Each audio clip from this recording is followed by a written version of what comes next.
Hey everyone, I'm Melanie from Streamlined Legal, where we help law firms get the most out of their practice management software. So one of the things that we do a lot at Streamline Legal is help law firms figure out how they want to conduct their intake process and how they're going to use Clio Grow or Lawmatics in order to do that.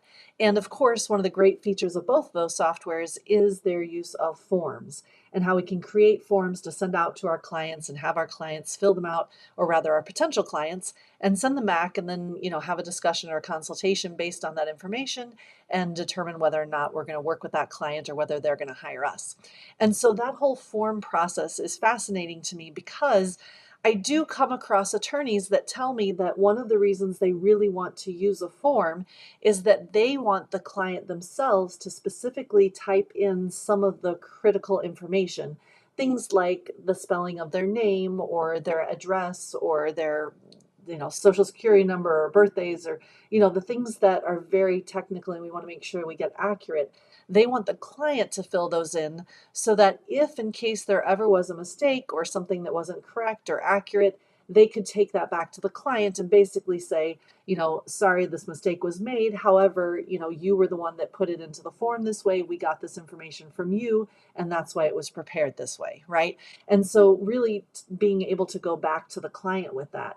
And what I find so fascinating about that is that it feels a little bit like we're looking for someone to blame or someone to pass the buck onto. And it feels like, maybe the the attorney being correct is a little more important to them than the documents being accurate, right?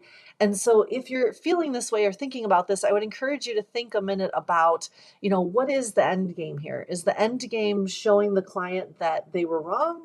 Or is the end game getting a document that's accurate, that everyone's happy with, that we can get signed, that we can, finish our representation of the client? So I would encourage you, again, if you're thinking about it in this way, to think a little bit more about, what are we trying to accomplish here with these forms?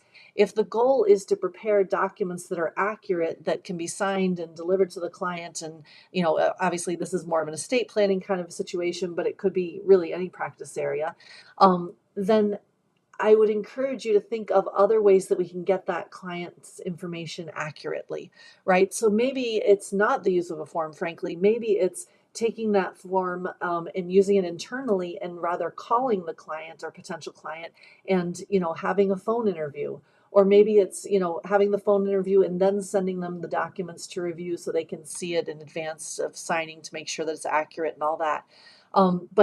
Again, what's the end game, right? If the end game is the accurate document, then I don't think it matters as much who put the data in or whether it was correct when it was put in or not, as long as we're all looking to get to a signing or all looking to get to that accurate document in the end.